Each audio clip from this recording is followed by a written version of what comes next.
اهلا بيكم في حلقة جديدة من فرق نقطة. هنتكلم النهاردة عن ملخص الجولة التانية في الدوري الانجليزي بكل الاحداث اللي حصلت، بالفرق اللي فاجئتنا زي تشيلسي، بفرق يعني فاجئتنا برضو زي اليونايتد. فيلا بينا نبدأ.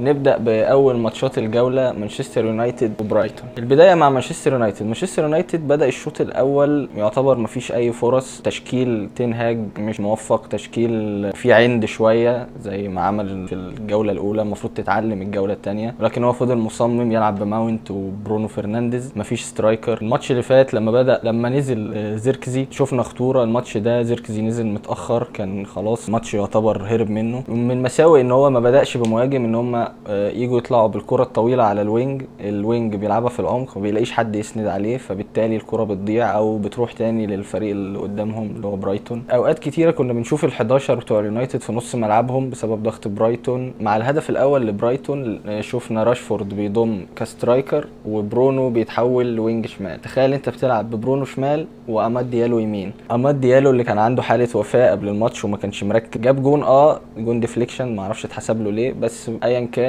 مستواه ما كانش جيد. ونفس الفكره برونو التاني ماتش على التوالي برضو مش عارف يعني، ولا بيصنع ولا بيسجل، مع انه المفروض انه ساعات بيلعب مهاجم، فالمفروض يبقى ليك انت اكتر فرص. والمشكله دلوقتي مش في برونو بس، المشكله دلوقتي في توظيف برونو مش مهاجم، يعني مش اللي بيتصنع له فرص، هو بيصنع الفرص اكتر. فانت لما تحطه مهاجم هو مش هيديك الاداء اللي انت متعود عليه منه. الموسم اللي فات صنع فرص كتير مع فريقه، يمكن من اكتر الناس اللي صنعت فرص، ومع ذلك انت برضو بتلعبه في مركز غير مركزه، بيبقى صعب قوي ان هو يأدي او ان هو يعمل خطوره زي ما بنشوفه تحت المهاجم. الشوط الثاني شفنا برايتون بشكل احسن، بيبداوا الهجمه من نص ملعبهم بطريقه جيده، حارسهم بيلعب برجله حلو جدا، شفنا حارس برايتون بيلعب برجله كويس جدا، بيبداوا الهجمه بشكل سلس، راحوا كذا فرصه الى ان نزل البودلة ادينجرا بيصنع فرصه لجواو بيدرو اللي انا بالنسبه لي ما كانش احسن حد في الماتش، ولكنه مع ذلك قدر يسجل وقدر يخلص الماتش في اخر الدقائق. برايتون كانت احسن بصراحه، وتقريبا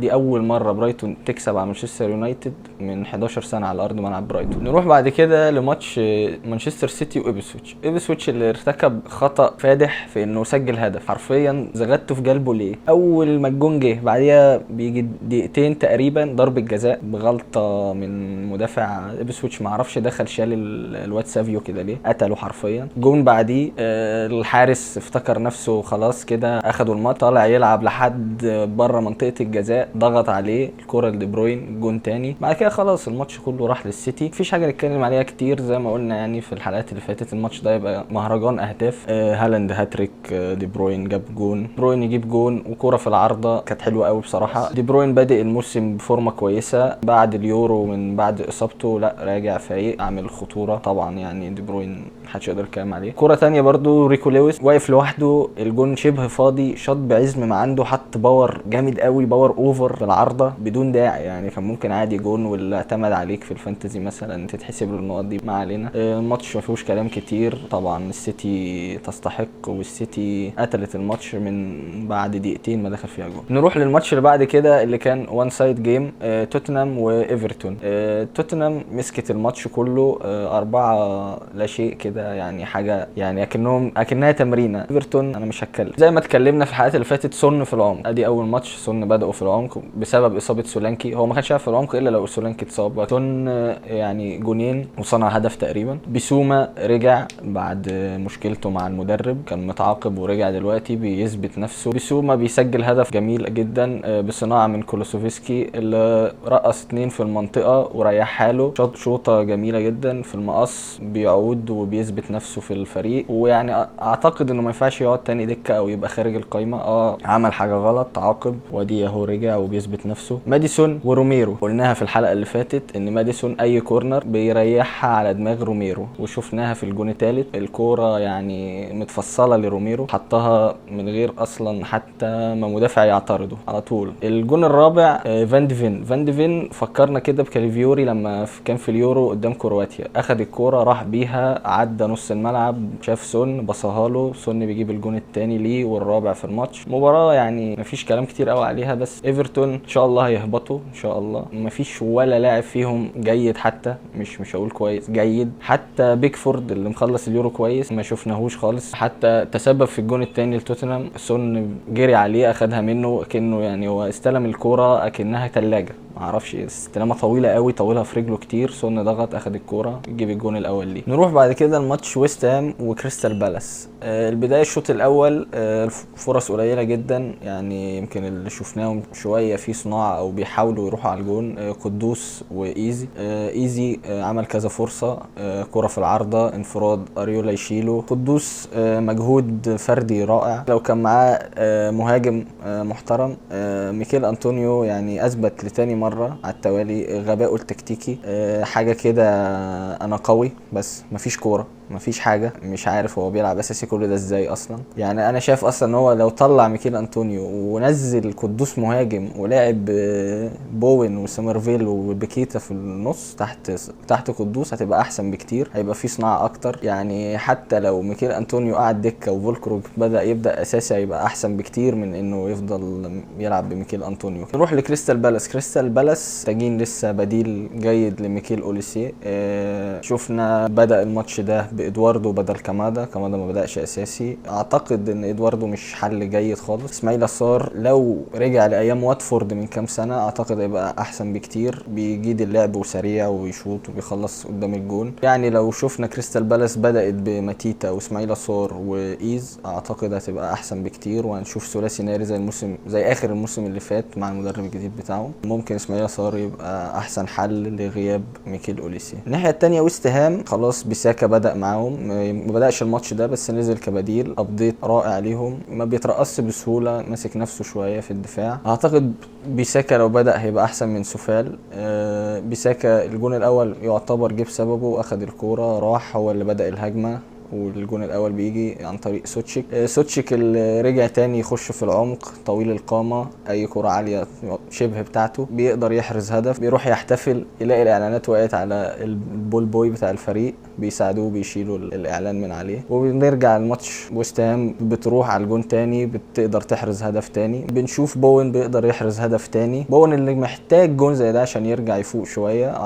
اعتقد بوين وقدوس الموسم ده يبقوا ثنائيه كويسه مع بعض، لو زي ما قلنا مهاجم احسن من ميكيل انطونيو شويه لعب في العمر. معانا الماتش بعد كده ارسنال استون فيلا. استون فيلا هنجيلها في الاخر، وحكاوي عن واتكنز طبعا يعني هنذكره في الاخر. نبدا بارسنال. ارسنال سيطرت على الماتش كله يعتبر، شفنا استون فيلا بس في كورتين. الشوط الاول دفاع ارسنال لسه ما فاقش قوي، كنا ممكن نشوف استون فيلا اصلا بتجيب جونين. استون فيلا ما راحتش على الجون كتير، بس راحوا بكورتين يخلصوا الماتش. ارسنال الشوط الاول كله يعني ما فيش غير فرصه ساكا اللي مارتينيز شالها. مارتينيز عمل سيف رهيب بصراحه. روجرز بيرقص اي حد، رقص خط وسط ارسنال كله ما عدا اوديجارد عشان ما تقابلوش بس مش اكتر. دفاع ارسنال مش فايق قوي. اعتقد لو كانوا لعبوا فرقه عندها مهاجم محترم شويه عن واتكنز انا يعني هنتكلم عليه في الاخر، كان ممكن لو فريق تاني غير استون فيلا بمهاجم محترم ممكن كانوا يخسروا ارسنال عادي. افراد المنظومه الدفاعيه بتاعت ارسنال ممكن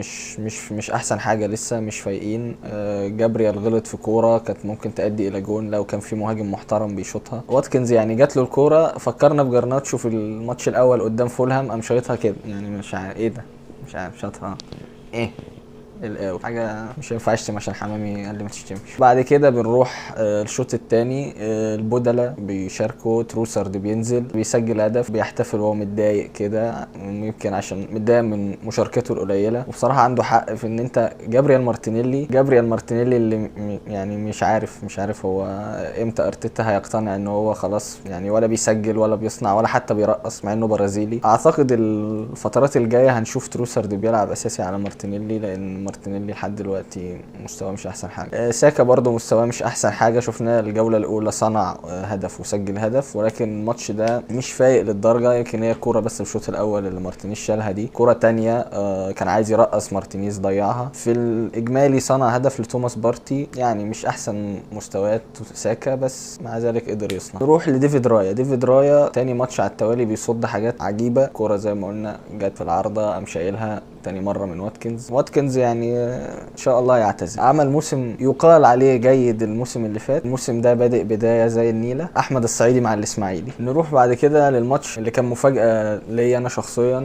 ماتش تشيلسي وولفرهامبتون. تشيلسي 6 اهداف، يعني 6 اهداف ده اقل حاجه في ماتش زي ده. وولفرهامبتون اللي تاني ماتش بيثبتوا ان هو ممكن يكون من الفرق الهابطه اصلا. ما شفناش وولفرهامبتون كده من كذا موسم. وولفرهامبتون هما 2 لعيبه بس بالنسبه لي اللي كانوا فارقين شويه عن بقيه اللعيبه، او اللي هما كانوا بيعملوا حاجه فعلا. رايان آيت نوري وكونيا. رايان آيت نوري بياخد الكوره من الدفاع بيروح بيها، بيقدر يصنع لكونيا. شفنا كذا مره آيت نوري بيعمل حاجات كتيره زي كده، بيخش في العمق وبيقدر يصنع وبيقدر يسجل كمان. لعيب رائع، اتمنى يجي ليفربول، اتمنى يا رب. كونيا مستواه يعني يعتبر ثابت عن زي الموسم اللي فات بالظبط. الموسم اللي فات تقريبا جاب 11 جول، برضه مستواه جيد لحد ما. بس الفريق نفسه، المنظومه نفسها لسه محتاجه شغل كتير. المدرب جديد، فلسه مع بعض بقى هنشوف الدنيا توصل بيهم لايه. تشيلسي فاجئتنا بسداسيه. نيكولاس جاكسون بيسجل الهدف الاول بيحتفل، وبعد الماتش بيطلع يشتم جون اوبي ميكيل. يعني لو حد عارف السبب يقول لي في الكومنتات عشان ما اعرفش الصراحه جون اوبي ميكيل قال له ايه. مدويكي بيحرز هدف وبيطلع بتصريح انا شايفه تصريح جميل بصراحه، اللي هو بيتكلم عن كول بالمر، بيقول ان هو كولد انا فاير. ثنائيه لذيذه ما بينهم. بالمر بيصنع 3 اهداف وهو بيسجل هاتريك. بالمر الموسم الثاني اهو بادئه برده كويس. بعد ماتش السيتي قدر انه يعني يحط رجل شويه او تبقى منظومه تشيلسي باينه اكتر بعد الماتش الاول. انا شايف خط هجوم تشيلسي ده الحالي اللي هو مدويكي، بالمر، مودريك. كان بدأ بمودريك ونيكولاس جاكسون. انا شايف لو بس يعمل تعديل بسيط ويشيل نيكولاس جاكسون ويحط فيليكس ويشيل مودريك ويحط بيدرو نيتو. الجون الاخير بيدرو نيتو رمح، اخد الكوره هوب هوب هوب جري جري جري جري لجواو فيليكس. جواو فيليكس من لمسه واحده تك جون. هو ده اللي تشيلسي محتاجاه، واحد من لمسه واحده يحط لك جون على طول. هم هيصنعوا كتير لان عندهم خط هجوم رهيب بصراحه، كلهم شباب لسه. بدايه جيده لتشيلسي في الجوله الثانيه ليهم يعني بعد ماتش السيتي. اعتقد يعني هنبدا كده نشوف بقى لعيبه تشيلسي، او نحط تشيلسي في الحسابات في الدوري الانجليزي. الماتش ده بدا بانزو في نص الملعب، ما بداش بيه كلاعب رقم 10 زي ماتش السيتي. كايسيدو جاي بمبلغ كبير، اتخطف من ليفربول ومع ذلك لسه ما اثبتش نفسه، مع انه كان المفروض صفقه الموسم ليهم واحسن صفقه في نص الملعب، وده اللي هيامن الدفاع. لسه ما اثبتش نفسه، لسه ما حطش رجل اصلا في حتى يكون اساسي او حتى يثبت نفسه ان هو لعيب جيد زي ما شفنا بيسوما او توماس بارتي. انزو كابتن الفريق دلوقتي اتبهدل معاهم الصراحه، شويه يلعب تحت المهاجم، شويه لا يلعب 8، شويه يلعب 6. الراجل خلاص مبقاش عارف مركزه فين. بس ومع ذلك هو مش احسن حاجه، بس بيجيد اللعب في كذا مركز. خط الدفاع بس اللي محتاجين فيه شويه تظبيط. خط دفاعهم مكون من كذا لعيب. انت ممكن تلاقي خط دفاع الماتش الجاي كله متغير. كولويل وفوفانا اعتقد هم دول اللي يستحقوا يلعبوا، ما اعتقدش في حد تاني. سانشيز حارس الاساسي. هم جابوا حارس، هم عندهم بتاع 6 حراس، بس سانشيز انا شايفه يعني الاهم عندهم، احسن من بيتروفيتش واحسن من اي حد تاني جابوه. نروح لاخر ماتش معانا في الجوله الثانيه، ليفربول وبرينتفورد. ليفربول الشوط الاول الدفاع ما كانش فايق شويه، بس برضو خلينا نفتكر ده اول ماتش لسلوت على الانفيلد في ارضه في ملعبه. قدر يثبت نفسه. كورته حلوه قوي. المدرب لحد دلوقتي ثابت نفسه، بيقول ما جابش صفقات، مش عارف يعني امتى هنجيب لعيب 6 بصراحه. الفريق محتاج قوي اللعيب 6 ومحتاج مدافع. كان في كلام على كذا لعيب بس لسه مفيش حاجه رسمي. يعني اعتقد ان لو ما فيش صفقات قبل الشتاء فليفربول مش هتوصل لحاجه في الموسم ده. شفنا الشوط الاول الدفاع ما كانش فايق قوي، ولكن مع ذلك هجمه مرتده في اول ربع ساعه في الشوط الاول. جوتا بيروح بعد ما صلاح قطعها، جوتا اخدها راح. تمريره حلوه جدا دياز اللي اخيرا راح انفراد وسجله، بقاله فتره بيضيع كتير قوي. حطها حلو بصراحه في فليكن حارس برينتفورد. الشوط الاول ارنولد كنا دايما بنشوفه في نص الملعب، كان زي يعني نص ملعب ثالث مع ماك أليستر وجرافنبير وهو. سوبو كان ناحيه اليمين خالص. شفنا ارنولد متضايق وهو خارج في الشوط الثاني، مش عارفين بقى هل ده مشاكل في اوضه اللبس ولا ايه، بس سلوت قال ان هو محتاجه طول الموسم، فمش طبيعي يخاطر ويلعب بيه لحد اخر ماتش زي ده. يعني كان ماتش خلصان. بالحديث بقى عن صفقات ليفربول اشترى الحارس جورجيا، اسمه يظهر لكم عشان مش عارف اقول اسمه. الحارس ليفربول تعاقد معاه، بس هو اعاره موسم واحد في فالنسيا، وهيجي الموسم الجاي تقريبا كده. اليسون مش هيتجدد هيجدد له اعتقد، او كالر هيمشي هيتباع، هنشوف. الشوط الثاني شفنا تغيير في المراكز شويه او في التمركز. دياز راح في العمق، جوتا كان اكتر متطرف ناحيه الوينج الشمال، والاثنين كانوا كويسين.